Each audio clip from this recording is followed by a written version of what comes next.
Hello students, आपका हमारे YouTube channel पर स्वागत है। तो आज इस वीडियो में हम आपका जो सब्जेक्ट है डीएससी का development process and social movement in contemporary India 8th semester, इसकी यूनिट 2 इस वीडियो में हम करने वाले हैं। तो यूनिट 1 हम ऑलरेडी कर चुके हैं। यूनिट 1 के 2 पार्ट्स बनाए गए हैं, तो आप दोनों पार्ट्स देख लीजिएगा। एंड पार्ट ए में हमने state and planning and liberalisation पढ़ा था। पार्ट बी में हमने monetary, fiscal and taxation policy discuss की थी। इस वीडियो में हम यूनिट 2 करेंगे। यूनिट 2 में हमें पढ़ना है industrial development strategy and its impact on social structure. मतलब कि इंडस्ट्रियल डेवलपमेंट स्ट्रेटजी क्या होती है, कैसे बनाई गई थी एंड इसका क्या इम्पैक्ट पड़ा, क्या प्रभाव पड़ा सोशल स्ट्रक्चर के ऊपर। उस टाइम की जो सामाजिक संरचना थी उस पर क्या प्रभाव पड़ा औद्योगिक नीति का, औद्योगिक विकास नीति का। ठीक है, इसके अलावा इसमें हम मिक्स इकोनॉमी, प्राइवेटाइजेशन ये भी पढ़ेंगे, कैसे इंडस्ट्रियल डेवलपमेंट स्ट्रेटजी के कारण सोशल स्ट्रक्चर चेंज हुआ एंड एक नया मिडिल क्लास वर्ग बना, एक नया मिडिल क्लास मध्यम वर्ग उदय हुआ, वो भी इसमें हम डिस्कस करेंगे। तो आइए वीडियो को शुरू करते हैं। तो आइए स्टूडेंट स्टार्ट करते हैं। बिफोर स्टार्टिंग, अगर आपने अब तक हमारे चैनल को सब्सक्राइब नहीं किया है तो कर लीजिए, ताकि आने वाली हर वीडियो की अपडेट आपको टाइम से मिल सके। एंड अगर आप चाहे तो हमें टेलीग्राम चैनल पर भी फॉलो कर सकते हैं। टेलीग्राम का लिंक आपको डिस्क्रिप्शन में मिल जाएगा। ठीक है, वहाँ पर आपको नोट्स एंड सिलेबस प्रोवाइड करा दिए जाएंगे। तो आइए वीडियो को स्टार्ट करते हैं। तो आइए स्टूडेंट स्टार्ट करते हैं हमारा यूनिट 2 का जो टॉपिक है। पहला टॉपिक है भारत की औद्योगिक विकास रणनीति, industrial development strategy in India. तो आज़ादी से पहले का तो हमें नहीं पढ़ना, आज़ादी के बाद का पढ़ना है। आइए देखते हैं स्वतंत्रता के बाद भारत की औद्योगिक विकास रणनीति क्या क्या थी जो कि लागू की गई एंड किस तरीके से औद्योगिक विकास को आगे बढ़ाया गया। ठीक है, आइए देखते हैं। 1947 में स्वतंत्रता के समय भारत की अर्थव्यवस्था कमज़ोर थी। आपको पता ही है, भारत की अर्थव्यवस्था पूरी तरीके से स्टक हो चुकी थी, रुक चुकी थी एक जगह पर, उसमें कोई भी ग्रोथ नहीं हो रही थी, बिल्कुल ही कमज़ोर हो गई थी अर्थव्यवस्था, इकोनॉमी काफ़ी वीक पड़ गई थी। उस टाइम पर भारत की जो अर्थव्यवस्था थी वो कृषि आधारित थी। आधे से ज़्यादा जो पॉपुलेशन थी वो खेती पर निर्भर थी। कुछ लोग ऐसे थे जो कि सबसिस्टेंस फार्मिंग करते थे। सबसिस्टेंस फार्मिंग का मतलब होता है अपने जीवन निर्वाह के लिए खेती करना, अपने जीवन निर्वाह के लिए कृषि करना। ठीक है, तो उस टाइम पर क्या था, ज़्यादातर लोग जो थे वो फसल उगाते थे, तो इसलिए उगाते थे ताकि वो अपना पेट भर सके। ठीक है, क्योंकि लोगों के पास क्या था, ज़मीन के छोटे छोटे टुकड़े होते थे एंड उन छोटे छोटे टुकड़ों पर इतना ज़्यादा उत्पादन नहीं हो पाता था कि वो उसको बाज़ार में बेच सके और धन कमा सके। ठीक है, तो इसलिए बाज़ार में जो खाद्य पदार्थों की बिक्री थी वो भी कम थी। ठीक है, एंड इसीलिए जो लोग थे वो ज़बरदस्ती क्या करते थे, उनके पास कोई ऑप्शन नहीं था, उनको खेती ही करनी पड़ती थी। इसलिए ज़्यादातर लोग खेती में लगे हुए थे, कृषि में लगे हुए थे, ताकि वो अपना जीवन निर्वाह कर सकें। ठीक है, एंड वो क्या करते थे, खुद उगाते थे, खुद उत्पादन करते थे फसल का अपनी ज़मीन के टुकड़े पर एंड खुद ही अपने परिवार के साथ उसका उपभोग करते थे, उसको खाते थे। ठीक है, तो कृषि प्रधान थी अर्थव्यवस्था, औद्योगिक रूप से पिछड़ी हुई थी, उद्योग बहुत कम थे, उद्योगों की संख्या नाम मात्र थी। ठीक है, क्योंकि उद्योग में काम कौन करेगा, जब लोगों को खेती से फुर्सत मिलेगी तभी तो वो काम करेंगे उद्योगों में जाकर। तो लोग जो थे वो खेती करने पर ही विवश थे, क्योंकि उत्पादन कम था एंड अगर वो खेती नहीं करेंगे तो वो खाएंगे क्या पूरे साल भर। ठीक है, तो उनको खेती ही करनी पड़ती थी ताकि वो अपना पेट भर सके एंड इसीलिए उद्योग में काम करने वालों की संख्या उस टाइम कम थी एंड इसलिए ज़्यादातर लोग जो थे वो निर्भर थे कृषि के ऊपर, आधे से भी ज़्यादा पॉपुलेशन। ठीक है, सिर्फ कुछ लोग थे जो कि उद्योगों में काम करते थे एंड वो भी वो लोग थे जिनको कहीं ना कहीं से जो अनाज है वो मिल जाता था बाज़ार में कम मात्रा में। ठीक है, तो वो इसलिए एंड इसमें वो लोग थे, उद्योगों में काम करने वालों में वो लोग थे जिनके पास खुद की ज़मीन के टुकड़े नहीं थे, तो वो कैसे खेती करते, तो उनको उद्योगों में ही काम करना पड़ता था। ठीक है, उससे उनको जो पैसा मिलता था उससे वो बाज़ार में, मंडी में जाकर अनाज खरीद लेते थे। ठीक है, एंड सरकार जो थी उसका उद्देश्य था, जब भारत आज़ाद हुआ तो सरकार ने सोचा कि अब हमें औद्योगिकरण करना होगा, क्योंकि औद्योगिकरण बहुत ज़रूरी था हमारे देश के विकास के लिए, हमारे देश के डेवलपमेंट के लिए। क्योंकि औद्योगिकरण से क्या होता है, जीडीपी बढ़ती है तेज़ी से, एंड लोगों का लाइफस्टाइल भी इम्प्रूव होता है, टेक्नोलॉजी आती है, एंड लोग जो है वो और बेहतर तरीके से अपना जीवन जी पाते हैं। ठीक है, तो तेज़ औद्योगिकरण के लिए सरकार ने विभिन्न विभिन्न योजनाएं बनाई। सरकार का मुख्य उद्देश्य था तेज औद्योगिकरण करना, तेज़ी से औद्योगिकरण करना, आत्मनिर्भरता हासिल करना तथा आर्थिक विकास करना। भारत ने मुख्यतः नियोजित विकास और मिश्रित अर्थव्यवस्था का मॉडल अपनाया। नियोजित विकास मतलब कि भारत ने योजना बनाई विकास के, कि कैसे वो विकास करेगा अपने देश का। ठीक है, तो योजना बनाई, जो भी किया एक नियोजित तरीके से किया, ऐसे ही नहीं कि कुछ भी फैसला ले लिया, नहीं, हर काम, हर डिसीज़न, हर निर्णय एक योजना के तहत लिया गया। ठीक है, ताकि भारत का जो विकास है वो बेहतर तरीके से हो सके। ठीक है, तो नियोजित विकास की युक्ति अपनाई गई, मिश्रित अर्थव्यवस्था का मॉडल अपनाया, ये हमने यूनिट 1 में भी किया था। मिश्रित अर्थव्यवस्था मतलब ये डिसाइड किया गया कि कुछ इंडस्ट्रीज़ है जो कि प्राइवेट सेक्टर के हाथों में होगी, कुछ जो है वो हैंडल की जाएगी गवर्नमेंट के द्वारा। ठीक है, जो भारी उद्योग थे वो सरकारी जो निकाय थे उनको दे दिए गए, एंड जो छोटे मोटे उद्योग थे वो निजी लोगों के हाथों में सौंप दिए गए। ठीक है, तो इस तरीके से मिश्रित अर्थव्यवस्था का मॉडल अपनाया गया, एंड इस तरीके से भारत ने औद्योगिक विकास की रणनीति को अपनाया। आइए देखते हैं औद्योगिक विकास की प्रमुख रणनीतियाँ क्या थी। पहला है नियोजित विकास। जैसे मैंने ऊपर बताया आपको, एक योजना बनाई गई, नियोजित तरीके से विकास करने का प्रयास किया गया। इसके लिए 5 ईयर प्लान बनाए गए। भारत ने प्लानिंग कमीशन की स्थापना की 1950 में। प्लानिंग कमीशन, जैसे कि नाम से पता चल गया, प्लानिंग, इसका काम ही था प्लान करने का, योजना बनाने का, कि कैसे हम अपने भारत को आगे बढ़ा सकते हैं, हम अपने भारत की आर्थिक वृद्धि को तेज़ कर सकते हैं, क्या किया जाए। ठीक है, तो प्लानिंग कमीशन का काम ही था सोचने का, थिंक टैंक था ये एक, इसका काम था सोचने का। ठीक है, एंड ये क्या करता था, ये सोचता था कि कैसे भारत जो है वो अपने विकास को, अपनी वृद्धि को तेज़ कर सकता है, क्या क्या किया जाना चाहिए। ठीक है, कृषि के क्षेत्र में, उद्योग के क्षेत्र में विकास के लिए क्या करना चाहिए, ये सब सोचने का काम था प्लानिंग कमीशन का। एंड इसने बहुत सारी पंचवर्षीय योजनाएं बनाई। सबसे पहली पंचवर्षीय योजना 1951 में बनाई गई थी, जो कि 1956 तक रही। ठीक है, पहली पंचवर्षीय योजना में कृषि पर जोर दिया गया। दूसरी पंचवर्षीय योजना में भारी उद्योगों पर जोर दिया गया। दूसरी पंचवर्षीय योजना 1956 में आई थी, 1961 तक रही थी। ठीक है, दूसरी जो योजना थी इस पर पीसी महालनोबिस का प्रभाव था, एंड उन्होंने ही हैवी इंडस्ट्री मॉडल का सुझाव दिया था। तो जो दूसरी पंचवर्षीय योजना थी उसका श्रेय पीसी महालनोबिस को भी जाता है। ठीक है, उन्होंने ही हैवी इंडस्ट्री मॉडल का सुझाव दिया था कि हमारी कंट्री को अगर अच्छे से डेवलप करना है तो ज़रूरी है कि हम भारी उद्योगों पर जोर दें, भारी उद्योगों के तीव्र विकास पर जोर दें। ठीक है, नेक्स्ट है भारी उद्योगों पर बल। ठीक है, तो जो भारत की सरकार थी उन्होंने औद्योगिक विकास की ही दूसरी रणनीति के रूप में भारी उद्योगों पर बल दिया।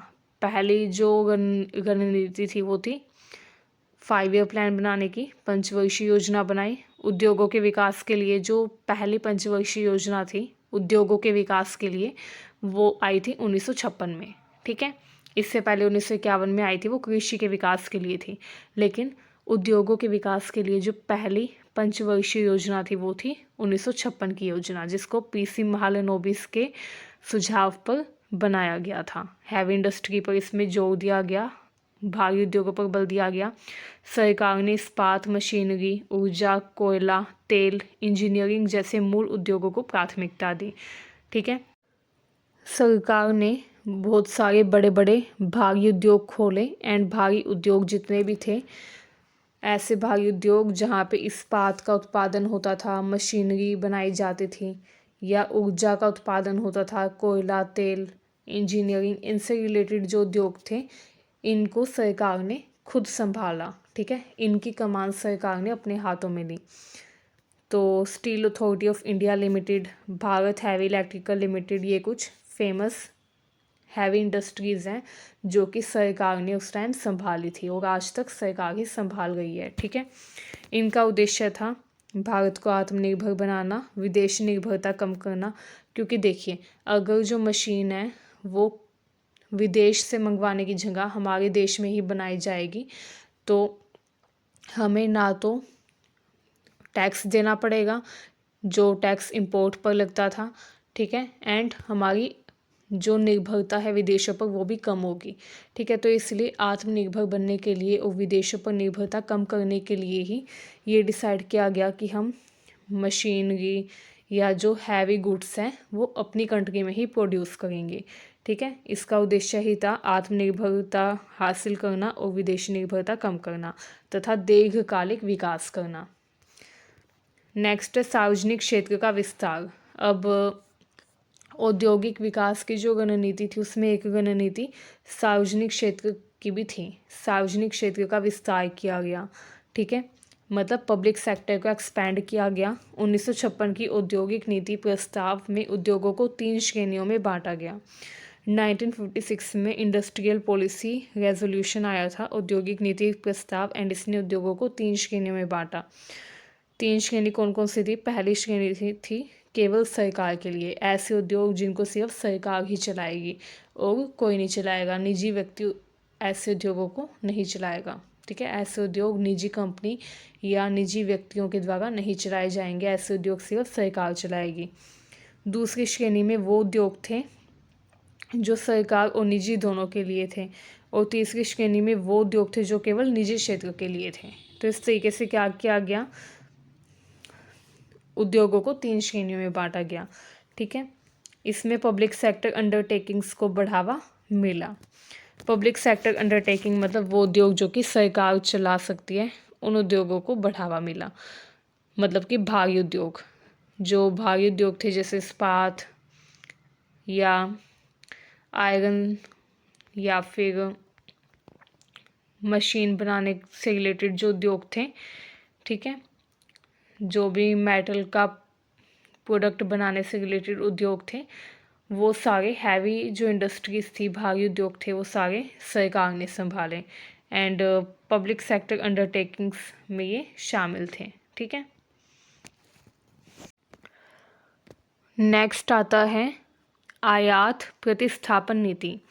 तो देखिए, जो भारत की सरकार थी उन्होंने औद्योगिक विकास के लिए एक और रणनीति अपनाई जिसमें उन्होंने क्या किया, इंपोर्ट सब्सटीट्यूशन का प्रयास किया, आयात प्रतिस्थापन की नीति अपनाई। आयात प्रतिस्थापन का मतलब है विदेशी वस्तुओं के आयात को कम करने के लिए प्रयास किए गए। ठीक है, ये कोशिश की गई कि विदेशी वस्तुओं का कम से कम आयात हो भारत में।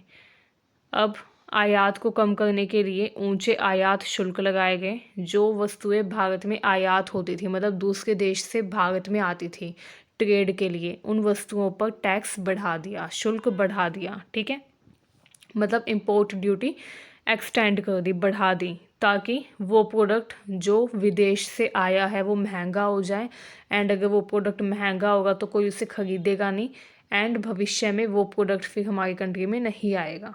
ठीक है, तो इस वजह से आयात प्रतिस्थापन के लिए ये नीति अपनाई गई। जो प्राइस थे वो बढ़ाने की कोशिश की गई आयातित वस्तुओं के। ठीक है, आयातित वस्तुओं के मूल्य को बढ़ाने की कोशिश की गई, एंड मूल्य बढ़ाने का एक ही तरीका था कि उस पर टैक्स लगा दिया जाए। ठीक है, तो आयात शुल्क लगा दिए गए बहुत ऊंचे, एंड घरेलू उद्योगों को संरक्षण देने का प्रयास किया गया। कोशिश की गई कि जो घरेलू उद्योग है वो संरक्षित रहे। ठीक है, मतलब जो घरेलू उद्योग है वो प्रतिस्पर्धा में ना आए विदेशी वस्तुओं की, ठीक है, क्योंकि विदेशी वस्तुएं जो थी वो थोड़ी ज़्यादा बेहतर होती थी क्योंकि वो मशीनों से बनती थी, जबकि भारत के जो उत्पाद थे उस टाइम तक वो हाथों से बनते थे, ठीक है। मशीनें तो काफ़ी बाद में आई हैं, पहले तो हाथों से बनते थे ज़्यादातर प्रोडक्ट, ठीक है। तो घरेलू उद्योगों को संरक्षण देने के लिए भी आयात प्रतिस्थापन की नीति अपनाई गई, ताकि आयातित वस्तुओं को कोई ना खरीदे, घरेलू वस्तुओं को ही खरीदे, ठीक है। इससे भारत ने स्वदेशी उत्पादन बढ़ाया। अब देखिए, अगर हमारी कंट्री में आयात नहीं होगा उन वस्तुओं का जिनका पहले होता था, या अगर आयातित वस्तुएं महंगी हो जाएगी तो क्या करेंगे लोग, उनको नहीं खरीदेंगे एंड लोग उसका विकल्प ढूंढेंगे। तो जब लोगों को विकल्प ढूंढना पड़ेगा तो जो छोटे उद्योगपति है, जो हमारे देश के उद्योगपति हैं, उनको लाभ होगा। वो क्या करेंगे, फिर वो स्वदेशी उत्पादन अपना करेंगे, ज़्यादा से ज़्यादा उत्पादन शुरू कर देंगे, ताकि उनकी वस्तुएं जो है वो आयातित वस्तुओं की पूर्ति कर सकें, ठीक है, ताकि लोग आयातित वस्तुओं को खरीदने की बजाय उनकी वस्तुएं खरीदें, ठीक है। तो इससे क्या होगा, स्वदेशी उत्पादन बढ़ेगा। एंड इसीलिए आयात प्रतिस्थापन की नीति अपनाई थी, ताकि भारत के लोग आयातित वस्तुएं खरीदने की बजाय स्वदेशी वस्तुएं खरीदें, ठीक है। नेक्स्ट है लाइसेंस प्रणाली। उद्योग खोलने के लिए सरकार से अनुमति लेना अनिवार्य था, इसे लाइसेंस राज कहा गया। तो आज़ादी के बाद यही नीति अपनाई गई लाइसेंस राज की। कोई भी व्यक्ति अगर उद्योग खोलना चाहता था तो उसको पहले अनुमति लेनी पड़ती थी सरकार से कि मैं उद्योग खोलना चाहता हूँ, ठीक है। ऐसा क्यों था, क्योंकि हमने ऊपर पढ़ा IPR आई थी, इंडस्ट्रियल पॉलिसी रेजोल्यूशन 1956, एंड उसमें उद्योगों को तीन श्रेणियों में बांट दिया गया था कि 3 श्रेणियाँ होंगी। ऐसे उद्योग जो सिर्फ सरकार खोल सकती है, ऐसे उद्योग जो सिर्फ निजी कंपनियां खोल सकती है, एंड ऐसे उद्योग जो दोनों खोल सकते हैं, ठीक है। तो इसलिए लाइसेंस लेना पड़ता था, कहीं कोई व्यक्ति ऐसा उद्योग ना खोल दे जो सिर्फ सरकार के क्षेत्र में आता है, ठीक है। तो इसलिए लाइसेंस का प्रोविज़न शुरू हुआ, हालांकि ये 1991 तक चला, उसके बाद इसको हटा दिया गया था जब लिबरलाइजेशन की नीति आई थी, ठीक है। तो लाइसेंस राज का उद्देश्य था संसाधनों का नियंत्रण करना, संतुलित क्षेत्र के विकास करना, ठीक है। लेकिन इससे भ्रष्टाचार बढ़ा और धीमी वृद्धि की भी समस्या हुई। भ्रष्टाचार कैसे बढ़ा, जैसे कोई व्यक्ति है, उसको उद्योग खोलना है तो उसको लाइसेंस की ज़रूरत है, तो कई बार वो क्या करता था, रिश्वत दे देता था वहाँ पे जो अफसर बैठे होते थे उनको, ताकि उसको जल्दी से जल्दी लाइसेंस मिल जाए, ठीक है। तो बहुत सारे लोग थे वो क्या करते थे, रिश्वत देते थे लाइसेंस लेने के लिए, ठीक है। तो इससे भ्रष्टाचार बढ़ा और वृद्धि जो थी वो काफ़ी धीमी हो गई, क्योंकि बहुत सारे लोग जो पहले उद्योग खोलना चाहते थे वो सोचते थे कि अब लाइसेंस कौन ले, कौन इतने चक्करों में पड़े, तो उद्योग खोल ही नहीं पाते थे। तो इससे क्या हुआ, धीमी वृद्धि हुई, वृद्धि की जो दर थी वो धीमी हो गई, ठीक है। एंड भ्रष्टाचार बढ़ा, ठीक है। जिसके पास रिश्वत देने के पैसे नहीं थे लेकिन वो उद्योग खोलना चाहता था, वो फिर क्या करता, उसको फिर अपना मन मार कर ही बैठना पड़ता था, वो फिर उद्योग खोल ही नहीं पाता था। तो इससे धीमी वृद्धि की समस्या उत्पन्न हुई, भ्रष्टाचार भी बढ़ा, ठीक है। आइए अब हम अपना नेक्स्ट टॉपिक देखते हैं। हमारा नेक्स्ट टॉपिक है मिश्रित अर्थव्यवस्था, मिक्स इकोनॉमी। भारत ने ना तो पूरी तरीके से पूंजीवादी मॉडल अपनाया, ना ही पूर्ण रूप से समाजवादी मॉडल, ठीक है। भारत ने मिश्रित अर्थव्यवस्था अपनाई, ऐसी व्यवस्था जिसमें सरकारी और निजी दोनों क्षेत्र साथ साथ कार्य करते हैं, ठीक है। सरकार और निजी क्षेत्र दोनों मिलकर काम करते हैं देश के कल्याण के लिए। भारत ने इस मॉडल को प्रेरणा के रूप में कुछ हद तक समाजवादी विचारों और सोवियत मॉडल से लिया, विशेषकर सोवियत यूनियन से। ये जो मिश्रित अर्थव्यवस्था थी, इसमें बहुत सारी चीज़ें जो थी भारत ने कहाँ से ली थी, सोशलिज्म से, मतलब समाजवादी मॉडल से, ठीक है, जो कि सोवियत यूनियन का पॉपुलर मॉडल था उस टाइम पर। जो सोवियत यूनियन है वो उस टाइम तक था, एंड सोवियत यूनियन में सोशलिज्म ही था, समाजवादी था, और भारत में ज़्यादा जो गुण थे वो समाजवाद के लिए थे, ठीक है, क्योंकि समाजवाद सामाजिक न्याय पर जोर देता था, ठीक है। एंड जो वस्तुएं हैं, जो संसाधन है, उनका इक्वल डिस्ट्रीब्यूशन हो, इस पर भी जोर देता था। ठीक है, तो इसलिए भारत ने भी ज़्यादातर जो विचार थे वो सोवियत यूनियन के सोवियत मॉडल से, समाजवादी मॉडल से लिए। मिश्रित अर्थव्यवस्था की विशेषता क्या थी? मिश्रित अर्थव्यवस्था की विशेषता ये है कि ये सार्वजनिक और निजी क्षेत्र का सह अस्तित्व की बात करता है, कि सार्वजनिक और निजी क्षेत्र मिलकर काम करें, मिलकर भारत के वृद्धि और भारत के विकास के लिए कार्य करें। ठीक है, दूसरा सरकार का नियमन करता है। ये बोलता है कि जो सरकार है वो नियम बनाएगी एंड लोग जो है उसको फॉलो करेंगे, सरकार लोगों के कल्याण के लिए काम करेगी। ठीक है, तो ये सरकार का नियमन करता है। सामाजिक न्याय पर जोर देता है, जो मिश्रित अर्थव्यवस्था का मॉडल है। ठीक है, इसमें सामाजिक न्याय की बात होती है एंड कल्याणकारी राज्य की अवधारणा रखता है, कि जो सरकार है, जो राज्य है, उसका काम है लोगों का कल्याण करना। ठीक है, भारत में इसका क्या महत्व है? भारत में इसका महत्व ये है कि जो सरकार है वो क्या करेगी, वो सुनिश्चित करेगी कि संसाधनों का इक्विटेबल डिस्ट्रीब्यूशन हो, मतलब कि समान वितरण हो संसाधनों का। ऐसा ना हो कुछ लोगों के पास बहुत ज़्यादा संसाधन पहुंच जाए, कुछ लोगों के पास बिल्कुल ही ना हो। ठीक है, तो ऐसा नहीं होना चाहिए। संसाधनों का इक्वल डिस्ट्रीब्यूशन होना चाहिए, समान रूप से वितरण होना चाहिए। दूसरा ये बात करता है कि बड़े उद्योग जो है वो सरकार के पास रहेंगे, मतलब बड़े उद्योग खोलने का काम सरकार करेगी, बड़े उद्योगों को संभालने का काम भी सरकार करेगी। इसके अलावा जो उपभोक्ता वस्तुएं हैं, जो खाने पीने की चीज़ें हैं या जो डेली यूज़ की छोटी मोटी आइटम्स है, वो बनाने का काम निजी कंपनियां करेगी। ठीक है, निजी क्षेत्र करेगा एंड कुछ ऐसे उद्योग होंगे जो सार्वजनिक और निजी क्षेत्र दोनों मिलकर खोल सकते हैं। ठीक है, एंड इसमें बात की जाती है संतुलित विकास की, कि संतुलित विकास हो। ठीक है, तो ये भारत में इसका महत्व था मिश्रित अर्थव्यवस्था मॉडल का। ठीक है, आज भी आप देखते हैं भारत में जो छोटे मोटे उद्योग हैं वो ज़्यादातर निजी उद्योग ही है। ठीक है, जो डेली यूज़ के आइटम्स है वो ज़्यादातर छोटे मोटे उद्योग जो है वो संभालते हैं, वो बनाते हैं।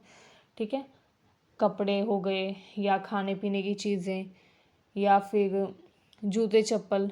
ठीक है, जो हमारी डेली यूज़ की आइटम्स हैं वो ज़्यादातर निजी कंपनियां बनाती हैं। आपको कोई गवर्नमेंट कंपनी नहीं दिखेगी, कोई सरकारी कंपनी नहीं दिखेगी जो कि टूथपेस्ट बनाती हो या टूथब्रश बनाती हो। ठीक है, तो ऐसी कोई सरकारी कंपनी आपको नहीं दिखेगी। ऐसी कोई सरकारी कंपनी भी नहीं दिखेगी जो चिप्स के पैकेट बनाती हो। ठीक है, तो ये जो छोटी मोटी चीज़ें हैं ये सिर्फ निजी कंपनियां ही बनाती हैं, प्राइवेट कंपनीज ही बनाती हैं। ठीक है, जो सरकार है वो बड़े उद्योग संभालती हैं। ठीक है, ताकि सरकार का टाइम एंड एनर्जी सही जगह पर लगे, जो कम ज़रूरी चीज़ें हैं उनमें वेस्ट ना हो। ठीक है, आइए नेक्स्ट देखते हैं। नेक्स्ट है उदारीकरण और निजीकरण एंड इसके बाद क्या परिवर्तन आया वो। तो देखिए 1991 में भारत आर्थिक संकट में था, आपको पता ही है। 1991 में जो भारत है उस पर बहुत बड़ा आर्थिक संकट आ गया, फिस्कल डेफिसिट हो गया, राजकोषीय घाटा हो गया एंड ऐसे में भारत को जाना पड़ा IMF और वर्ल्ड बैंक के पास। फिर उन्होंने कहा कि भारत को अपनी इकोनॉमी खोलनी पड़ेगी, क्लोज इकोनॉमी से ओपन इकोनॉमी की तरफ जाना होगा, तभी वो भारत को लोन देंगे। एंड फिर भारत ने ये शर्त मानी तो भारत को लोन मिला एंड फिर आर्थिक संकट जो है उसको दूर करने का प्रयास किया गया। इसके लिए आर्थिक नीति लागू की गई। ठीक है, उस टाइम जो प्रधानमंत्री थे वो थे PV नरसिम्हा राव, वित्त मंत्री थे मनमोहन सिंह। ठीक है, इन दोनों ने मिलकर नई आर्थिक नीति लागू की। नई आर्थिक नीति 1991 में आ गई थी। इसके 3 मुख्य तत्व थे: उदारीकरण, निजीकरण और वैश्वीकरण। Liberalisation, privatisation and globalisation. तो लिबरलाइजेशन में क्या था, हमने यूनिट 1 में भी बहुत अच्छे से डिस्कस किया था इसके बारे में। लिबरलाइजेशन मतलब यही है कि लाइसेंस राज हटा दिया। ठीक है, इकोनॉमी को खोल दिया। पहले इंडिया जो था वो ट्रेड नहीं करता था विदेशों के साथ, दूसरे देशों के साथ, लेकिन अब ट्रेड शुरू किया गया। जो इम्पोर्ट ड्यूटी पहले लगाई हुई थी वो हटा दी गई, कम कर दी गई काफ़ी हद तक, हटाई तो नहीं थी, कम कर दी गई काफ़ी हद तक, ठीक है। आयात शुल्क कम कर दिया गया, निर्यात फिर से शुरू हुआ, जो कोटा प्रणाली थी वो हटा दी गई। मतलब पहले संख्या निश्चित होती थी कि अगर आप आयात करेंगे कोई चीज़ तो इससे ज़्यादा आयात नहीं कर सकते, इस संख्या से ज़्यादा आप कोई चीज़ आयात नहीं कर सकते, तो संख्या फिक्स होती थी पहले, उसी को बोला जाता था कोटा प्रणाली, कोटा सिस्टम। लेकिन अब कोटा प्रणाली हटा दी गई, ठीक है। एंड लाइसेंस राज हटा दिया गया, ठीक है। तो ये सब किया गया लिबरलाइजेशन के तहत। निजीकरण के तहत क्या किया गया, निजीकरण किया गया, निजी उद्योगपतियों को प्रोत्साहित किया गया उद्योग खोलने के लिए, ठीक है। एंड कुटीर उद्योग जो थे उनको भी प्रोत्साहित किया गया, लोन वगैरह दिए गए उनको, ताकि वो अपना और बेहतर तरीके से एक्सटेंशन कर सकें, ठीक है। बहुत सारी जो गवर्नमेंट कंपनीज थी वो सरकार ने खुद ही प्राइवेट जो कंपनीज थी उनको बेच दी, ठीक है।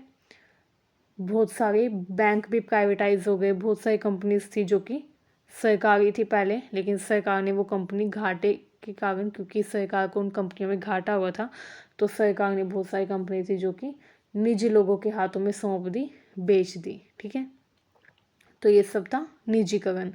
नेक्स्ट आता है वैश्वीकरण। इसमें क्या किया गया, ग्लोबलाइज करने की कोशिश की गई इंडिया को, ठीक है। टेक्नोलॉजी, जो विदेशों में जो टेक्नोलॉजी थी वो इंडिया में लाई गई। एंड सूचनाओं का प्रसार अब तेज़ हो गया, इंटरनेट आ गया, ठीक है। ट्रेड फिर से शुरू हो गया, इंडिया दूसरे देशों के साथ ट्रेड करने लग गया, बहुत सारे जो इंटरनेशनल ऑर्गेनाइजेशन थे वो इंडिया ने ज्वाइन कर लिए, ठीक है। तो इस तरीके से वैश्वीकरण भी हुआ। तो ये कुछ तत्व हैं 1991 की पॉलिसी के, ठीक है, लिबरलाइजेशन, प्राइवेटाइजेशन एंड ग्लोबलाइजेशन। तो इस यूनिट में हमें मेनली निजीकरण के बारे में पढ़ना है। आइए देखते हैं निजीकरण होता क्या है। सरकारी उद्योगों को निजी क्षेत्र को सौंपना या बेच देना, ठीक है, या उनमें निजी भागीदारी बढ़ा देना निजीकरण कहलाता है।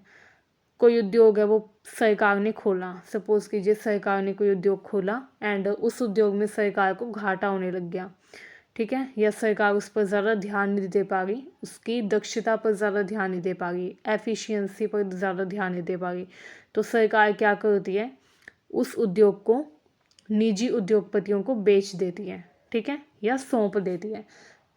तो इसी को निजीकरण कहा जाता है, ठीक है। इसका उद्देश्य होता है दक्षता बढ़ाना, प्रतिस्पर्धा बढ़ाना और घाटे वाले पीएसयू को कम करना। पीएसयू मतलब पब्लिक सेक्टर अंडरटेकिंग्स, मतलब वो उद्योग जो कि सरकार संभाल रही है, उन उद्योगों को सरकार मॉनिटर करती है एंड फिर ये देखती है कि कौन सा उद्योग है ऐसा जिसमें सरकार को ज़्यादा घाटा होगा, ठीक है। तो सरकार उस उद्योग को निजी कंपनियों को सौंप देती है, ठीक है। इसी को बोला जाता है निजीकरण। उदाहरण के लिए एयर इंडिया का निजीकरण किया गया 2022 में, टाटा समूह को इसे बेच दिया गया। एयर इंडिया जो एयरलाइन है वो पहले गवर्नमेंट थी, लेकिन अब वो प्राइवेट हो गई क्योंकि 2022 में उसको टाटा समूह को बेच दिया गया, ठीक है। तो ये एग्जाम्पल है प्राइवेटाइजेशन का। आइए निष्कर्ष देखते हैं। स्वतंत्रता के बाद भारत ने नियोजित विकास अपनाया, मतलब योजना बनाई विकास की, भारी उद्योग पर बल दिया, सार्वजनिक क्षेत्र को मजबूत किया, ठीक है, जो सरकारी उद्योग थे उनको मजबूत करने की कोशिश की गई, मिश्रित अर्थव्यवस्था का मॉडल अपनाया गया। लेकिन 1991 के बाद भारत ने उदारीकरण और निजीकरण की नीति अपनाकर बाजार आधारित सुधार भी किए, ठीक है। इस प्रकार भारत की औद्योगिकरण नीति 2 चरणों में समझी जा सकती है। 1950 से 1990, जब भारत की जो इकोनॉमी थी, अर्थव्यवस्था जो थी वो राज्य नियंत्रित थी, सरकार उसे नियंत्रित कर रही थी, ठीक है, एंड मिश्रित अर्थव्यवस्था थी। 1991 के बाद उदार और बाजारोन्मुख अर्थव्यवस्था हो गई, मतलब लिबरलाइजेशन हो गया, ठीक है। मार्केट ओरिएंटेड हमारी इकोनॉमी बन गई। मार्केट ओरिएंटेड इकोनॉमी का मतलब है ऐसी इकोनॉमी जो कि मार्केट की फोर्सेस से चलती है, मार्केट में डिमांड एंड सप्लाई का जो साइकिल है उससे चलती है, वो होती है मार्केट ओरिएंटेड इकोनॉमी, ठीक है, जो कि राज्य के नियंत्रण में ना हो, सरकार के नियंत्रण में ना हो, बल्कि जो मार्केट फोर्सेस है उनसे चले, उनसे एडजस्ट हो, उनसे आगे बढ़े, ठीक है। आइए अब यूनिट 2 का नेक्स्ट टॉपिक देखते हैं। नेक्स्ट टॉपिक है भारत की औद्योगिकरण नीति, मिश्रित अर्थव्यवस्था और निजीकरण का क्या प्रभाव पड़ा संगठित और असंगठित श्रम के ऊपर, ठीक है। तो इसमें हमें ऑर्गेनाइज्ड एंड अनऑर्गेनाइज्ड लेबर के बारे में पढ़ना है एंड भारत के औद्योगिकरण नीति का क्या प्रभाव पड़ा था ऑर्गेनाइज्ड और अनऑर्गेनाइज्ड लेबर के ऊपर, ये भी पढ़ना है। ये देखते हैं। स्वतंत्रता के बाद भारत ने नियोजित विकास और मिश्रित अर्थव्यवस्था का मॉडल अपनाया। 1991 के बाद उदारीकरण, निजीकरण और वैश्वीकरण लागू किए गए, ठीक है।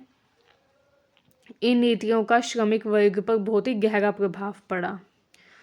संगठित क्षेत्र की अगर हम बात करें तो संगठित क्षेत्र जिसे ऑर्गेनाइज्ड लेबर भी बोला जाता है, इसमें वो श्रमिक आते थे जो कि पंजीकृत कंपनियों, सरकारी कंपनियों में काम करते थे। मतलब वो लोग जो कि गवर्नमेंट जॉब करते थे उनको ऑर्गेनाइज्ड लेबर कहा जाता था। ऑर्गेनाइज्ड लेबर मतलब कि संगठित क्षेत्र के मजदूर, ठीक है।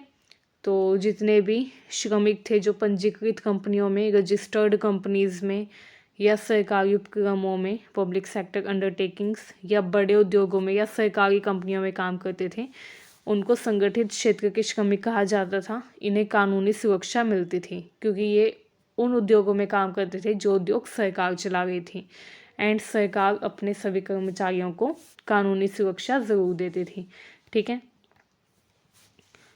1950 से 1990 का जो टाइम पीरियड था उसमें संगठित क्षेत्र पर सकारात्मक प्रभाव पड़ा, ठीक है। 1950 से 1990 के टाइम पर हमने देखा था जो सरकार थी उसने बहुत सारे उद्योगों को संभाला हुआ था। बहुत सारे क्षेत्र थे जहाँ पे सरकार जो थी उसने बागडोर संभाल रखी थी, ठीक है। सार्वजनिक क्षेत्र में मिश्रित अर्थव्यवस्था का प्रभाव ज़्यादा था एंड ऐसे में सकारात्मक प्रभाव पड़ा ऑर्गेनाइज्ड लेबर मतलब कि संगठित श्रमिकों के ऊपर। रोजगार के अवसर बढ़े, सार्वजनिक क्षेत्र के विस्तार से बड़ी संख्या में नौकरियां बनी, जैसे steel authority of India limited and Bharat heavy electrical limited जैसी कंपनियों में स्थायी रोजगार लोगों को मिले, परमानेंट जॉब मिली लोगों को, ठीक है। तो रोजगार के अवसर बढ़े, नौकरी की सुरक्षा। जब सरकारी नौकरी किसी को मिलती है तो वो काफ़ी खुश हो जाता है क्योंकि सरकारी नौकरी सुरक्षित होती है, इसमें आपको एकदम से निकाला नहीं जाता, ठीक है। जबकि प्राइवेट जॉब में आपको कभी भी निकाला जा सकता है। आप आज काम पर गए एंड हो सकता है कल आपको निकाल दिया जाए, ठीक है। तो प्राइवेट जॉब में सिक्योरिटी नहीं होती, लेकिन जो गवर्नमेंट जॉब है उसमें जॉब सिक्योरिटी होती है। सरकारी नौकरी स्थायी और सुरक्षित मानी जाती थी, ठीक है। एंड ये एक सकारात्मक प्रभाव देखा गया, ठीक है। श्रम कानूनों की सुरक्षा थी। न्यूनतम वेतन जितना था उतना दिया जाता था हर व्यक्ति को, हर श्रमिक को।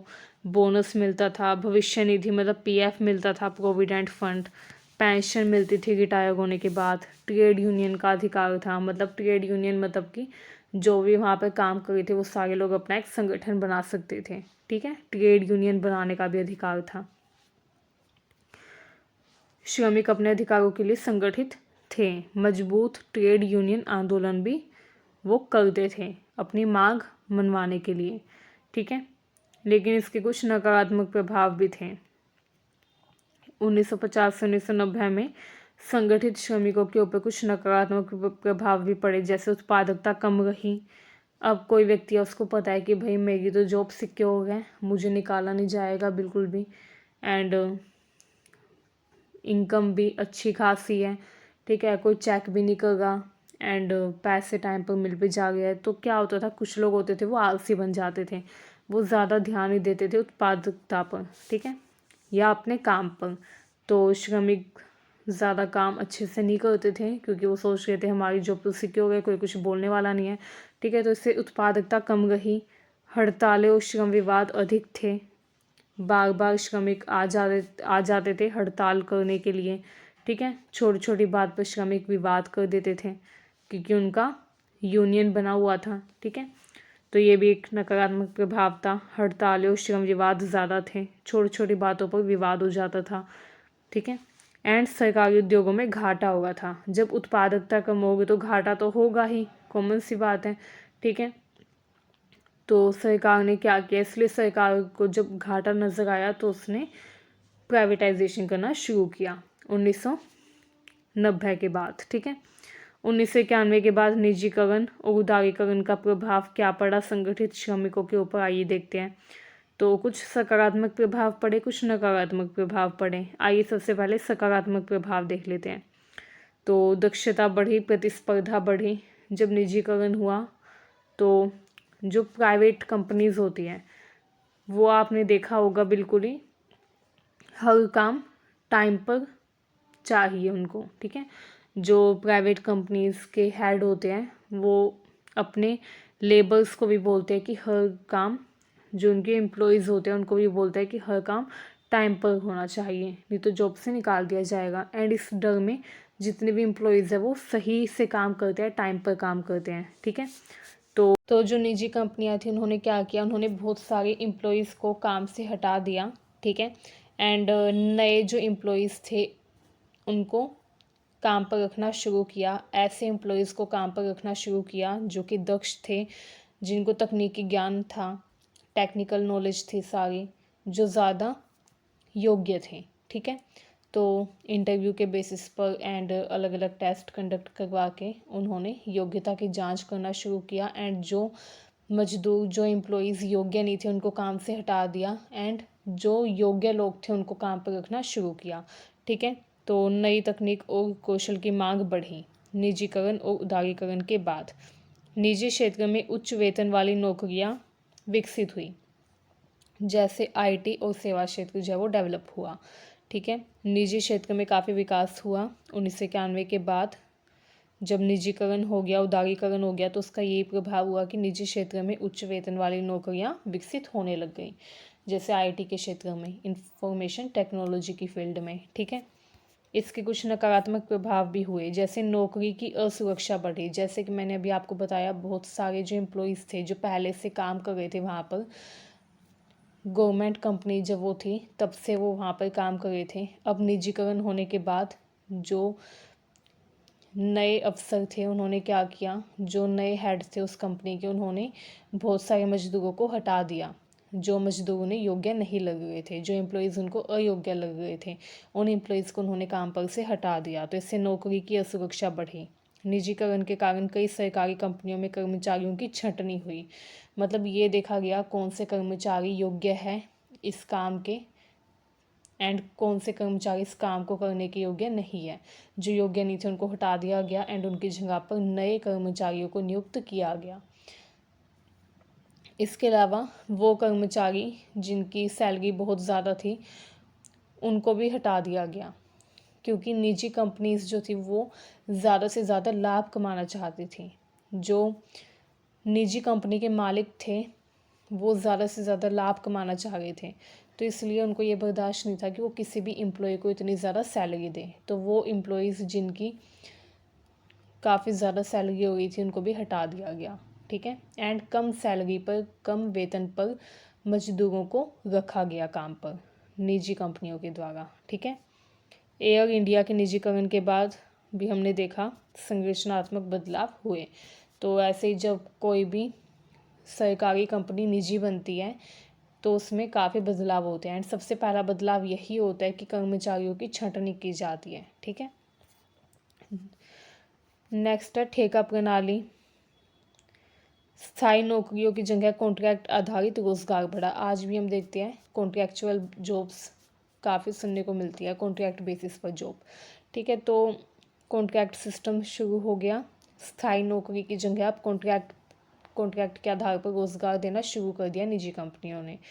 ट्रेड यूनियनों की शक्ति से कमज़ोर हुई, ठीक है। ट्रेड यूनियन तब अच्छे से काम कर सकते थे जब परमानेंट जॉब हो, लेकिन जब जॉब ही कॉन्ट्रैक्चुअल बन गई तो ट्रेड यूनियन भी क्या कर सकते थे, ठीक है। कॉन्ट्रैक्ट ख़त्म होते ही वो व्यक्ति कहीं और चला जाता था तो वो ट्रेड यूनियन का हिस्सा नहीं रह पाता था, ठीक है। तो ट्रेड यूनियन की शक्ति कमज़ोर हो गई जैसे जैसे कॉन्ट्रैक्ट जॉब का प्रचलन बढ़ा, ठीक है। नेक्स्ट आता है असंगठित क्षेत्र पर प्रभाव। तो असंगठित क्षेत्र पर क्या प्रभाव पड़ा, आइए देखते हैं। सबसे पहले आपको ये पता होना चाहिए असंगठित क्षेत्र होता क्या है। असंगठित क्षेत्र को आप मान सकते हैं प्राइवेट जॉब। जैसे प्राइवेट जॉब जो है उसमें क्या होता है, कोई सुरक्षा नहीं होती कि कभी भी नौकरी से हटाया जा सकता है, कोई नियम कानून लागू नहीं होते, ठीक है। जो मिनिमम सैलरी है उससे भी कम सैलरी दी जाती है, न्यूनतम वेतन भी उन्हें नहीं दिया जाता, ठीक है। तो वो होते हैं असंगठित क्षेत्र, अनऑर्गेनाइज्ड लेबर, ठीक है। असंगठित क्षेत्र में छोटे किसान, दिहाड़ी मजदूर, घरेलू कामगार, निर्माणकर्ता एंड अन्य मजदूर आते थे। भारत में लगभग 90% श्रमिक इसी क्षेत्र में है एंड आज भी एक बड़ा जो श्रमिक वर्ग है वो असंगठित क्षेत्र में ही काम करता है, ठीक है।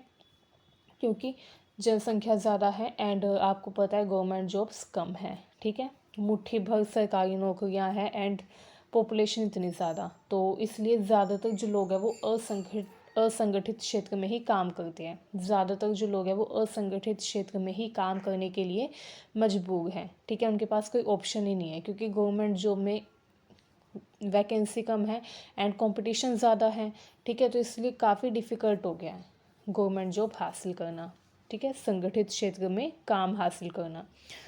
तो असंगठित क्षेत्र पर आइए देखते हैं 1950 से 1990 का क्या प्रभाव पड़ा। तो 1950 से 1990 में असंगठित क्षेत्र पर यह प्रभाव पड़ा कि सरकार का ध्यान मुख्यतः भारी उद्योगों सार्वजनिक क्षेत्र पर था।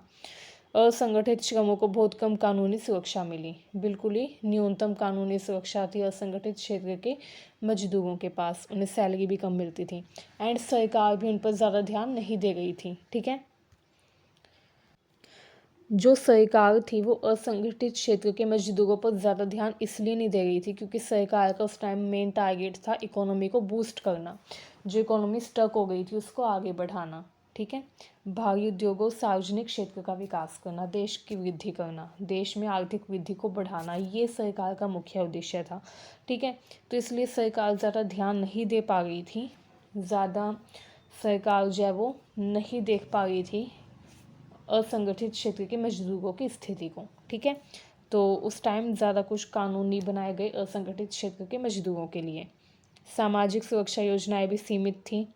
इसका परिणाम ये हुआ कि आय असमानता बनी रही, आय असमानता में कोई भी कमी नहीं आई। इनकम इनइक्वालिटी थी, कुछ लोगों की इनकम बहुत ज़्यादा थी, स्पेशली जो निजी क्षेत्र के मालिक थे, जो निजी कंपनियों के मालिक थे, वो काफ़ी ज़्यादा कमा रहे थे, ठीक है, क्योंकि वो मजदूरों से उत्पादन करवाते थे, उससे उनको जो भी मुनाफा मिलता था उसका बिल्कुल कम से कम हिस्सा वो श्रमिकों को वेतन के रूप में देते थे, ठीक है। एंड श्रमिक जो थे वो जॉब छोड़ भी नहीं सकते थे, नौकरी भी नहीं छोड़ सकते थे क्योंकि बेरोज़गारी ज़्यादा थी, ठीक है। तो बेरोज़गारी ज़्यादा थी तो अगर वो नौकरी छोड़ते भी तो दूसरी जगह भी उनको इतना ही वेतन मिलता, ठीक है। तो इसलिए क्या था, आय असमानता बनी हुई थी। 1991 के बाद क्या हुआ, 1991 के बाद जब एलपीजी पॉलिसी आई तो इसमें कुछ बदलाव किए गए। आइए देखते हैं असंगठित क्षेत्र के ऊपर क्या प्रभाव पड़ा निजीकरण और उदारीकरण का। तो सबसे पहले नकारात्मक प्रभाव देख लेते हैं। 1991 के बाद जब एलपीजी यानी कि लिबरलाइजेशन एंड प्राइवेटाइजेशन हुआ, ग्लोबलाइजेशन हुआ, तो उसका क्या इम्पैक्ट पड़ा असंगठित क्षेत्र के ऊपर। तो नकारात्मक प्रभाव में पहला प्रभाव आता है अनौपचारिक रोजगार बढ़ा, ठीक है। निजी क्षेत्र ने स्थायी नौकरी की बजाय अस्थायी काम बढ़ाया। पहले 1990 से पहले निजी जो कंपनियां थी वो काम दे गई थी, हालांकि सैलरी कम थी, वेतन कम था, लेकिन काम जो था वो परमानेंट था, स्थायी था। जो जॉब होती थी, जो नौकरी होती थी वो स्थायी होती थी। लेकिन अब क्या हुआ, अब अस्थायी नौकरी देना शुरू कर दिया, ठीक है। मतलब कि कॉन्ट्रैक्ट बेसिस पर जॉब ज़्यादा प्रचलित हो गई, ठीक है। पहले कॉन्ट्रैक्ट बेसिस पर जॉब नहीं दी जाती थी, लेकिन अब कॉन्ट्रैक्ट बेसिस पर यानी कि अस्थायी काम का प्रचलन बढ़ गया, कॉन्ट्रैक्ट जॉब का प्रचलन बढ़ गया एंड इससे अनौपचारिक रोजगार बढ़ा, ठीक है। कम वेतन और असुरक्षा, वेतन कम था, अब भी ऐसा नहीं था कि वेतन में कुछ बढ़त हुई हो, वेतन अब भी कम था और असुरक्षा बढ़ी। कोई पेंशन नहीं, बीमा या स्थायी अनुबंध नहीं, कोई भी जो असंगठित क्षेत्र का श्रमिक था उसको पेंशन नहीं दी जाती थी उसकी नौकरी छूटने के बाद या कॉन्ट्रैक्ट पूरा होने के बाद। ठीक है, मान लीजिए कोई व्यक्ति है किसी कंपनी में गया, वहाँ पे उन्होंने कहा कि 5 साल के लिए तुम्हें रख गया, 5 साल होने के बाद उसकी नौकरी चली गई एंड उसके पास कोई ऑप्शन नहीं था कि वो कहाँ जॉब करे एंड ना ही उसको कोई पेंशन वगैरह मिलती थी। ठीक है, बीमा जैसे आज के टाइम में होता है प्रोविडेंट फंड एंड बहुत सारा फंड दिया जाता है गवर्नमेंट जॉब में ख़ास तौर से, एंड आजकल तो प्राइवेट जॉब में भी पीएफ देने लग गए हैं। बट 1990 के टाइम पर ऐसा नहीं था, तब पेंशन या बीमा जैसी कोई सुविधा नहीं होती थी। ठीक है, आर्थिक असमानता में वृद्धि हुई, आर्थिक असमानता में अब भी वृद्धि ही थी, कुछ भी कमी नहीं आई। कुछ सकारात्मक परिवर्तन भी हुए, कुछ सकारात्मक प्रभाव भी पड़े, जैसे सरकार ने बाद में सामाजिक सुरक्षा योजनाएं शुरू की जैसे मनरेगा। ठीक है, असंगठित श्रमिक सामाजिक सुरक्षा योजनाएं शुरू की जैसे ई श्रम पोर्टल। ठीक है, 1990 के बाद 2000 के स्टार्टिंग में जो सरकार थी उसका ध्यान थोड़ा थोड़ा जाने लग गया असंगठित क्षेत्र के मजदूरों की दुर्दशा के ऊपर, एंड फिर सरकार ने काफ़ी कुछ किया जैसे मनरेगा योजनाएं बनाई, सामाजिक सुरक्षा योजनाएं बनाई। ठीक है, श्रमिकों के लिए ई श्रम पोर्टल शुरू किया जहाँ पे जो श्रमिक थे वो अपनी समस्याएं डाल सकते थे। ठीक है, तो इसका निष्कर्ष ये निकलता है कि प्रारंभिक दौर में मिश्रित अर्थव्यवस्था से संगठित श्रमिकों को अधिक लाभ मिला, असंगठित श्रमिक अपेक्षाकृत पीछे रह गए। जो ज़्यादा लाभ था वो किसको मिला? संगठित श्रमिकों को, मतलब कि जो गवर्नमेंट जॉब करते थे उनको ज़्यादा लाभ मिला मिश्रित अर्थव्यवस्था से। असंगठित श्रमिक हमेशा से पीछे ही गए, उनको वेतन भी कम मिलता था, उनकी वैल्यू भी कम होती थी। 1991 के बाद निजीकरण जब हुआ तो दक्षता बढ़ी, एफिशिएंसी इंक्रीज हुई, लेकिन नौकरी की असुरक्षा भी बढ़ गई। ठीक है, अब जॉब्स जो थी वो काफ़ी ज़्यादा सिक्योर नहीं थी। ठीक है, जैसे वो लोग जो गवर्नमेंट जॉब कर रहे थे, जैसे प्राइवेटाइजेशन हुआ, जैसे ही वो इंडस्ट्री प्राइवेट हुई, उनकी जॉब पर संकट मंडराने लग गया। ठीक है, तो असुरक्षा बढ़ गई, दक्षता बढ़ी तो जॉब इनसिक्योरिटी भी बढ़ी, मतलब नौकरी की असुरक्षा भी बढ़ी। आज भी भारत में श्रम बाजार का एक बड़ा हिस्सा असंगठित है, जिससे सामाजिक सुरक्षा एक बड़ी चुनौती बनी हुई है। ठीक है, अब हमारा यूनिट 2 का लास्ट टॉपिक आता है मिश्रित अर्थव्यवस्था और निजीकरण का सामाजिक संरचना पर प्रभाव तथा भारत में नए मध्यम वर्ग का उदय बताइए। ठीक है, तो इसमें हमें बताना है कि मिश्रित अर्थव्यवस्था और निजीकरण का सामाजिक संरचना मतलब सोशल स्ट्रक्चर जो था भारत का, उस पर क्या प्रभाव पड़ा एंड कैसे भारत में एक नया मध्यम वर्ग उदित हुआ, कैसे भारत में एक नए मध्यम वर्ग का उदय हुआ। आइए देखते हैं। स्वतंत्रता के बाद भारत ने नियोजित विकास और मिश्रित अर्थव्यवस्था अपनाई। ये तो हम ऊपर शुरुआत से पढ़ते आ गए हैं कि भारत ने नियोजित विकास और मिश्रित अर्थव्यवस्था की युक्ति अपनाई। ठीक है, 1991 के बाद उदारीकरण, निजीकरण और वैश्वीकरण लागू किए गए। इन नीतियों ने केवल अर्थव्यवस्था ही नहीं बल्कि भारत की सामाजिक संरचना को भी गहराई से बदल दिया। ठीक है, ये जो एलपीजी रिफॉर्म्स थे, लिबरलाइजेशन, प्राइवेटाइजेशन, ग्लोबलाइजेशन, इसने सिर्फ अर्थव्यवस्था को ही नहीं बदला था, सिर्फ आर्थिक संरचना को ही नहीं बदला था, बल्कि इसने सामाजिक संरचना को भी परिवर्तित किया। सामाजिक संरचना में भी इसने बड़े बदलाव किए।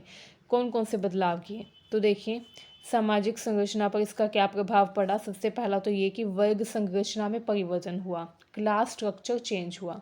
ठीक है, पारंपरिक से आधुनिक वर्ग संरचना की ओर परिवर्तन हुआ। पहले पारंपरिक वर्ग संरचना थी, अब वो आधुनिक वर्ग संरचना बन गई। स्वतंत्रता से पहले समाज जो था वो जाति आधारित था। ठीक है, जाति आधारित आपको पता ही है, जातिवाद भी था, जाति के आधार पर भेदभाव भी होता था लोगों के साथ। कुछ लोग जो थे वो अपने आप को ऊंची जाति का मानते थे, एंड जो लोग अपने आप को ऊंची जाति का समझते थे वो दूसरी जाति के लोगों के साथ बुरा व्यवहार करते थे एंड उनको निम्न जाति का समझते थे दूसरे लोगों को। तो इससे क्या था, समाज बटा हुआ था दो तबकों में, ऊंची जाति और नीची जाति। ऊंची जाति वाले लोग नीची जाति वाले लोगों को दबाते थे नीची जाति वाले जो लोग थे उनको अस्पृश्य कहा जाता था, ठीक है। एंड छुआछूत जो था वो काफ़ी ज़्यादा बढ़ा हुआ था। ये माना जाता था कि ऊंची जाति वाला जो है अगर नीची जाति वाले को छू देगा या नीची जाति वाला ऊंची जाति वाले को छू देगा तो ऊंची जाति वाले लोग अपवित्र हो जाएंगे। तो ऐसी कुछ विचारधारा थी, मेंटालिटी थी उस टाइम पर लोगों की। एंड ये जो भेदभाव था ये जाति आधारित था, जाति के आधार पर भेदभाव हो रहा था, ठीक है। ऊंची जाति के लोग नीची जाति के लोगों के साथ शोषण करते थे, उनके साथ बुरा व्यवहार करते थे, ठीक है। अब ये जो जाति थी ये जाति कैसे बनाई गई थी, पेशे के आधार पर। जैसे कोई व्यक्ति है वो मान लीजिए कपड़े धोता है तो उसकी जाति हो गई धोबिन की, ठीक है, या धोबी की। अगर कोई व्यक्ति है वो चमड़े का काम करता है तो उसकी जाति होगी चर्मकार, ठीक है। कोई व्यक्ति है वो सोने चांदी का काम करता है तो उसकी जाति बन गई सुनार, ठीक है। कोई लोहे का काम करता है तो उसकी जाति बन गई लुहार। तो इस तरीके से क्या था, जो पेशा था व्यक्ति का उस पेशे के आधार पर ही उसकी जाति निर्धारित कर दी गई कि अच्छा तुम ये काम करते हो तो तुम्हारी जाति ये होगी, ठीक है। तो इस तरीके से समाज जो था वो जाति आधारित था। औद्योगिकरण और शहरीकरण के कारण पेशा महत्वपूर्ण हुआ। जैसे जैसे औद्योगिकरण बढ़ा वैसे वैसे शहरीकरण भी बढ़ा, क्योंकि उद्योग ज़्यादातर कहाँ पे खुले थे, शहरों में, ठीक है। एंड जहाँ पर उद्योग खुल जाता है वहाँ पे अपने आप शहरीकरण हो भी जाता है। मान लीजिए कोई निर्जन बस्ती है, वहाँ पे कोई नहीं रहता, ठीक है।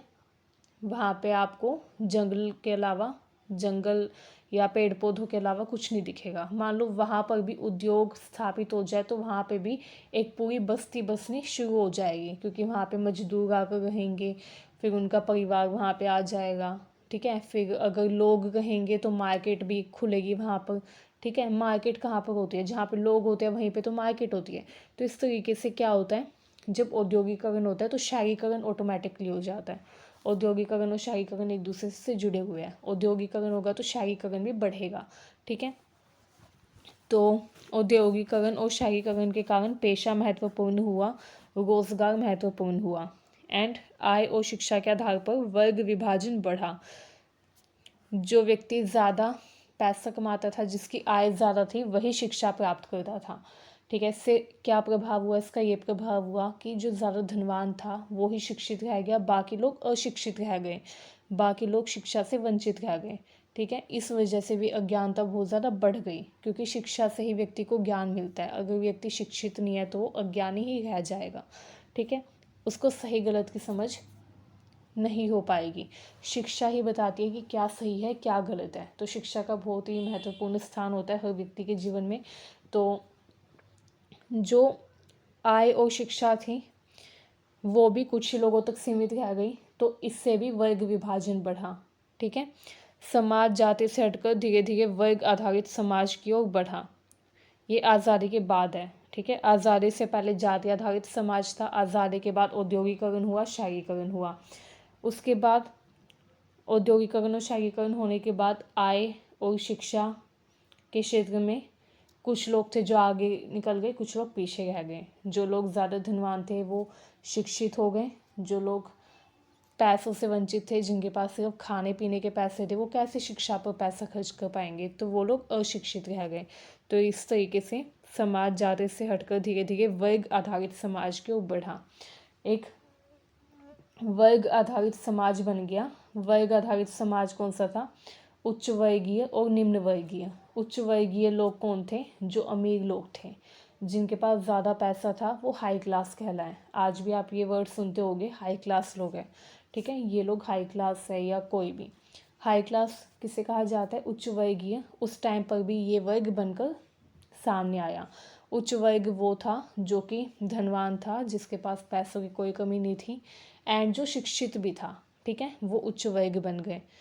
ये ज़्यादातर मालिक होते थे कंपनियों के, ठीक है, उद्योगों के। एंड निम्न वर्ग कौन सा था, निम्न वर्ग वो था जो गरीब लोग थे, जिनके पास सिर्फ खाने पीने के पैसे थे, एंड उनके पास पढ़ाई लिखाई के लिए कोई पैसा नहीं था, वो लोग अशिक्षित रह गए, वो लोग काफ़ी गरीब थे। तो इससे समाज दो वर्गों में बट गया, उच्च वर्ग और निम्न वर्ग, ठीक है। अब औद्योगिक विकास से शहरीकरण हुआ, हमने ऊपर भी पढ़ा, औद्योगिक विकास होगा तो शहरीकरण तो होगा ही होगा, ठीक है। जहाँ उद्योग स्थापित होता है वहाँ अपने आप शहर बस जाता है, शहर बसाने की ज़रूरत नहीं पड़ती, ऑटोमेटिकली वहाँ पे शहर बस जाता है, क्योंकि उद्योग खुलेगा तो वहाँ पे लोग आएंगे काम करने के लिए, लोग आएंगे तो वो उद्योगों के आसपास ही कुटिया बनाकर या झोपड़ी बनाकर रहेंगे, अकेले नहीं रहेंगे, अपनी फैमिली को भी लेके आएंगे, तो इससे जनसंख्या बढ़ेगी वहाँ की, ठीक है। अब वहाँ पे लोग रहेंगे तो वहाँ पे एक बाज़ार खुलेगा, बाज़ार इसलिए खुलेगा ताकि वो लोग अपनी दैनिक ज़रूरत की चीज़ें वहाँ से ख़रीद सकें, ठीक है। तो एक मार्केट बनेगी, फिर लोगों को पूजा पाठ करनी होगी तो एक मंदिर बनाएंगे वो, ठीक है।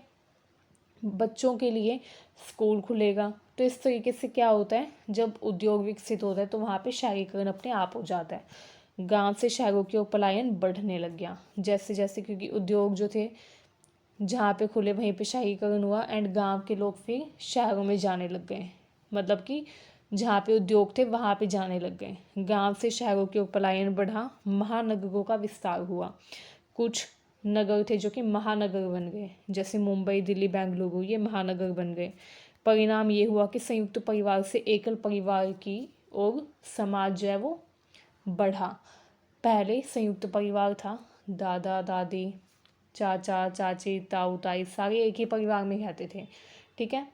एक परिवार में पूरे 15-20 लोग होते थे, पूरा भरा पूरा परिवार होता था, तो संयुक्त परिवार था, एंड सभी लोग गांव में एक साथ मिलकर रहते थे। फिर जैसे जैसे औद्योगिकरण हुआ तो क्या हुआ, कुछ लोग थे, कुछ लोग क्या, ज़्यादा से ज़्यादा लोग जो थे वो उद्योगों में काम करने के लिए शहरों की तरफ हो गए। अब वो अकेले अकेले तो जाएंगे नहीं, वो अपने साथ अपनी बीवी अपने बच्चों को लेके जाते थे, ठीक है। एंड अपने माता पिता को भी वो शहर में नहीं लेके जा सकते क्योंकि शहर में महंगाई होती थी, तो इतनी महंगाई में इतने सारे लोगों का खर्चा उठाना मुश्किल है, ठीक है। तो वो व्यक्ति खुद जाता था एंड अपनी पत्नियों को अपने बच्चों को लेके जाता था। तो इससे क्या हुआ, संयुक्त परिवार से एकल परिवार की ओर समाज जो है वो शिफ्ट हुआ, ठीक है। पहले संयुक्त परिवार था वो एकल परिवार बन गया, एकल परिवार मतलब न्यूक्लियर फैमिली जिसमें बस माता पिता और बच्चे हो, ठीक है।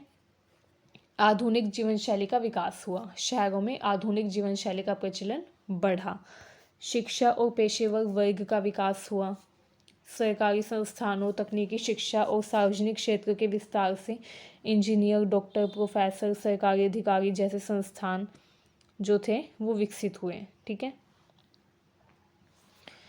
अब शुरुआत के टाइम में डॉक्टर, प्रोफेसर, इंजीनियर, इनकी जो जॉब्स थी वो बिल्कुल कम थी, इनका जो प्रोफेशन था वो ज़्यादा पॉपुलर नहीं था। लेकिन धीरे धीरे जैसे जैसे आय बढ़ने लग गई लोगों की, ठीक है, ख़ास तौर से जो उद्योगपति थे, जैसे जैसे वो धन कमाने लग गए तो उद्योगपतियों ने अपने बच्चों को विदेशों में पढ़ने के लिए भेजना शुरू कर दिया, ठीक है। मान लीजिए कोई व्यक्ति है वो फैक्ट्री चला गए, ठीक है, एंड अच्छा खासा उत्पादन हो गया है और वो बहुत पैसा कमा गए, तो वो क्या करेगा, उन पैसों को कहीं तो लगाएगा, तो क्योंकि वो मजदूरों को भी इतने पैसे नहीं देगा था, तो इतने पैसे बचा कर वो क्या करेगा, वो इन पैसों को अपने बच्चों की पढ़ाई पर लगाने लग गए, ठीक है। जो उद्योगपति थे उन्होंने अपने बच्चों को विदेश में भेजना शुरू कर दिया पढ़ने के लिए, अपने बच्चों को उन्होंने डॉक्टर, इंजीनियर, प्रोफेसर ये सब बनाना शुरू कर दिया, ठीक है। उनको इतनी नॉलेज दी कि वो अपना करियर अच्छा बना सके, ठीक है। तो इस तरीके से इंजीनियर, डॉक्टर, प्रोफेसर, सरकारी अधिकारी ये विकसित होने लग गए, ठीक है। फिर एक नया संस्थान बनाया गया, Indian institute of technology, IIT, ठीक है। आज भी है ये IIT, अलग अलग शहरों में होता है, ठीक है। तो IIT बनाया गया ताकि टेक्नोलॉजी की जो नॉलेज है वो बच्चों को दी जा सके, ठीक है। एक शिक्षित वेतनभोगी मध्यम वर्ग का फिर विकास हुआ, ठीक है। अब जो मजदूर काम करते थे उद्योगों में उन्होंने भी अपने बच्चों को शहर में जाकर पढ़ाना शुरू कर दिया, IIT से पढ़ाना शुरू कर दिया, ठीक है। तो एंड उनके जो जीवन स्तर था उसमें भी थोड़ा सुधार हुआ समय के साथ, ठीक है। तो इससे क्या हुआ, एक शिक्षित वेतनभोगी मध्यम वर्ग का विकास हुआ। इस तरीके से एक मिडिल क्लास जो वर्ग है वो डेवलप हुआ, जो ना तो अमीर थे ना ज़्यादा गरीब, जो मीडियम थे, ठीक है। ना तो वो बहुत ज़्यादा धनवान थे ना बहुत ज़्यादा निर्धन, वो मिडिल क्लास थे, ठीक है। महिलाओं की स्थिति में भी बदलाव हुआ। पहले महिलाएं सिर्फ घर की चार दीवारी तक बंद थी, अब महिलाएं शिक्षा और नौकरी ढूंढने लग गई। महिलाएं जो थी वो भी शिक्षा प्राप्त करने लग गई, शिक्षा प्राप्त करके नौकरी करने लग गई। सार्वजनिक और निजी क्षेत्र में भी महिलाओं की भागीदारी बढ़ी। इसके अलावा गवर्नमेंट जॉब्स में तो कई जगह आरक्षण भी दिया गया महिलाओं को, ठीक है। तो सार्वजनिक और निजी क्षेत्र में महिलाओं की भागीदारी बढ़ी, आर्थिक स्वतंत्रता में वृद्धि हुई, महिलाएं भी इकोनॉमिकली इंडिपेंडेंट बनने लग गई।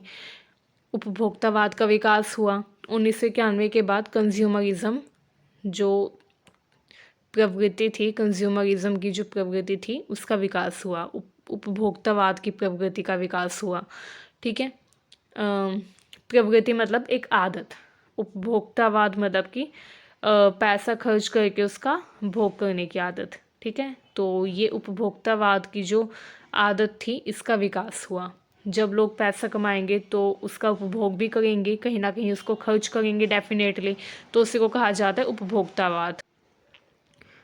1991 के बाद विदेशी कंपनियों का भारत में प्रवेश हुआ। जब इंडिया ने अपनी इकोनॉमी खोल दी, ग्लोबलाइजेशन को अडॉप्ट कर लिया, ठीक है, तो बहुत सारी विदेशी कंपनियां थी जो कि भारत में आई। नए उपभोक्ता उत्पादों की उपलब्धता इससे हुई, मतलब कि नए नए प्रोडक्ट्स आए। जैसे जैसे विदेशी कंपनियां भारत में आई अपने साथ अपने प्रोडक्ट्स भी लेकर आई, ठीक है। जैसे जो विदेशी ब्रांड के मोबाइल थे वो अब इंडिया में मिलने लग गए, ठीक है। जैसे सैमसंग एंड वीवो, ओप्पो, इस तरीके के जो मोबाइल्स थे, ठीक है। मैकडोनाल्ड, जोमेटो, ये सब भारत में डेवलप होने शुरू हो गए। समाज में ब्रांड संस्कृति और उपभोग आधारित पहचान का विकास हुआ, ठीक है। ब्रांड संस्कृति भी तभी से डेवलप हुई 1991 के बाद से। 1991 से पहले कोई नहीं जानता था ब्रांड को, ये ब्रांड होती क्या है। आज के टाइम में लोग महंगी से महंगी घड़ी हाथ में पहनकर दिखाते हैं कि हम कितने ब्रांडेड हैं, कितनी ब्रांडेड घड़ी हम पहनते हैं, ठीक है। तो इस तरीके से ब्रांड संस्कृति का विकास भी 1991 के बाद हुआ, ठीक है, जब विदेशी कंपनियों का भारत में आगमन हुआ। उससे पहले कोई ब्रांड संस्कृति भारत में नहीं थी। आइए अब देखते हैं नए मध्यम वर्ग का उदय कैसे हुआ। तो न्यू मिडिल क्लास कैसे एमर्ज हुआ। सबसे पहले आपको ये पता होना चाहिए मध्यम वर्ग है क्या। 1991 के बाद ये जो वर्ग था ये उभरा, मतलब निर्मित हुआ, ठीक है। एंड ये वो वर्ग था जो कि निजी क्षेत्र में कार्य करता था, आईटी एंड सेवा क्षेत्र में कार्यरत था, ठीक है। इनको उच्च शिक्षा प्राप्त है, उपभोक्तावादी जीवन शैली को ही अपनाते हैं। तो मध्यम वर्ग में वो लोग शामिल थे जो शिक्षित भी थे एंड उपभोक्तावादी जीवन शैली को भी अपनाते थे, मतलब कंज्यूमरिज्म, मतलब कि पैसे खर्च करके अपनी आवश्यकताओं को एंड अपनी जो चाहत है उसको भी पूरा करते थे, ठीक है। उदारीकरण के बाद का क्या परिवर्तन हुआ, देखिए। प्रधानमंत्री पीवी नरसिम्हा राव और वित्त मंत्री मनमोहन सिंह के द्वारा 1991 में आर्थिक सुधार लागू किए गए। इसके बाद आईटी और सेवा क्षेत्र का विकास हुआ and Infosys, Tata consultancy services जैसी जो कंपनीज थी वो डेवलप हुई।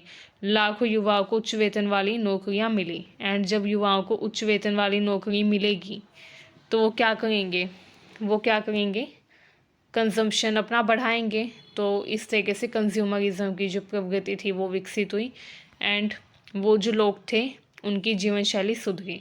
तो मध्यम वर्ग में वो लोग आते हैं जो कि आईटी या सेवा क्षेत्र में काम करते हैं या प्राइवेट जॉब्स करते हैं एंड वो उच्च शिक्षित भी हैं, ठीक है। एंड उनका जो वेतन है वो भी ज़्यादा है, अच्छा खासा वेतन है, ठीक है। तो वो मध्यम वर्ग में शामिल है। नए मध्यम वर्ग की विशेषताएं क्या थी, तो ये अंग्रेजी शिक्षा को प्राप्त करके तकनीकी कौशल पर अपना ज़्यादा ध्यान देते थे, ठीक है। जो नया मध्यम वर्ग है वो अंग्रेज़ी शिक्षा सीखता था ताकि और भी ज़्यादा जॉब अपॉर्चुनिटीज़ उसे मिले, एंड तकनीकी कौशल को बढ़ाने पर भी ध्यान देता था, निजी क्षेत्र में रोजगार करता था, वैश्विक संस्कृति से जुड़ाव होता है इसका, जो नया मध्यम वर्ग है मतलब कि विश्व की संस्कृति की तरफ झुकाव होता है, उपभोग आधारित जीवन शैली होती है, एंड सोशल मीडिया और डिजिटल पहचान से जुड़ा होता है। डिजिटल पहचान मतलब कि आजकल आप देखते हैं हर एक का इंस्टाग्राम फेसबुक पे आपको अकाउंट मिलेगा, ठीक है, आईडी मिलेगी इंस्टा फेसबुक पे, तो वो क्या है, वो डिजिटल पहचान है, ठीक है। तो ये जो नया मध्यम वर्ग है इसकी ये विशेषता है कि सोशल मीडिया पर भी एक्टिव होता है, डिजिटल पहचान भी होती है इसकी, वैश्विक संस्कृति की तरफ झुकाव होता है, एंड निजी क्षेत्र में ज़्यादातर रोजगार करता है, ठीक है। अब जो नया मध्यम वर्ग उदय हुआ इसके प्रभाव क्या थे, इसका सामाजिक प्रभाव क्या पड़ा, समाज पर क्या प्रभाव पड़ा नए मध्यम वर्ग के उदय के, आइए देखते हैं। सकारात्मक प्रभाव क्या पड़ा, सकारात्मक प्रभाव ये पड़ा कि शिक्षा और अवसरों का विस्तार हुआ, वैश्विक दृष्टिकोण और ज़्यादा व्यापक हुआ, उद्यमिता का विकास हुआ, ठीक है, क्योंकि जो नए मध्यम वर्ग थे वो उपभोक्तावाद की जीवन शैली में रुचि रखते थे, एंड इसलिए वो शिक्षा और अवसरों का विस्तार करने का भी प्रयास करते थे कि हम ज़्यादा से ज़्यादा शिक्षित हों एंड जॉब अपॉर्चुनिटीज़ हमें मिले, ठीक है। इनका वैश्विक दृष्टिकोण था क्योंकि इनका झुकाव भी वैश्विक संस्कृति की ओर ज़्यादा था, उद्यमिता का विकास इससे हुआ। नकारात्मक प्रभाव क्या पड़े, आय असमानता में वृद्धि हुई, ग्रामीण और शहरी अंतर बढ़ा, ठीक है, पारंपरिक मूल्यों में बदलाव आया, जब व्यक्ति वैश्विक संस्कृति की तरफ जुड़ा होगा, वैश्विक संस्कृति की तरफ अगर व्यक्ति का झुकाव होगा तो वो अपने पारंपरिक मूल्यों को तो भुलाएगा ही, तो यही हुआ, ठीक है। उपभोक्तावाद और दिखावे की संस्कृति विकसित हुई, तो ये समाज में इसके प्रभाव पड़े, हर कोई दिखावा करने में, आजकल आप देखते हैं हर कोई चाहता है कि वो दिखावा करे, शो ऑफ का जो ट्रेडिशन है वो काफ़ी बढ़ गया है, ठीक है, तो ये इसका नकारात्मक प्रभाव हुआ। एंड ग्रामीण और शहरी अंतर बढ़ा, मतलब कि ग्रामीण क्षेत्रों में आप देखते हैं इतना ज़्यादा नहीं है, बट शहरों में बहुत ज़्यादा है, मिडिल क्लास जो वर्ग है वो ज़्यादा वैश्विक संस्कृति की तरफ झुका हुआ है शहरों में, एंड शहरों में आपको पारंपरिक मूल्य बहुत ही कम दिखाई देंगे, जो रीति रिवाज है, संस्कृति है, सांस्कृतिक परंपराएं है वो थोड़ी कम होती है शहरों में, बट ग्रामीण क्षेत्र में आपको बहुत ज़्यादा सांस्कृतिक परंपराओं का प्रचलन मिलेगा, ठीक है। तो इस तरीके से ग्रामीण और शहरी क्षेत्र का अंतर बढ़ गया, ठीक है।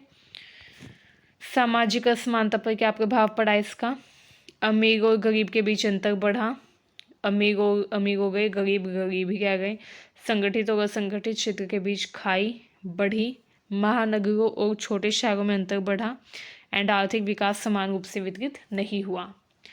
आज भी हम नहीं बोल सकते कि आर्थिक विकास जो है ये समान रूप से वितरित है या आर्थिक विकास का जो लाभ है वो सबको समान रूप से मिल गया है, आज भी हम ऐसा नहीं बोल सकते क्योंकि लाभ मिल ही नहीं गए समान रूप से, कुछ लोगों को ही लाभ मिल गया है आर्थिक विकास का, ठीक है। एंड यहीं पर हमारी यूनिट 2 कंप्लीट होती है। आई होप ये वीडियो आपको अच्छी लगी, वीडियो अच्छी लगी हो, यूज़फुल लगी हो तो चैनल को सब्सक्राइब करें एंड वीडियो को शेयर करें अपने दोस्तों के पास ताकि उनकी भी हेल्प हो सके। Thank you very much.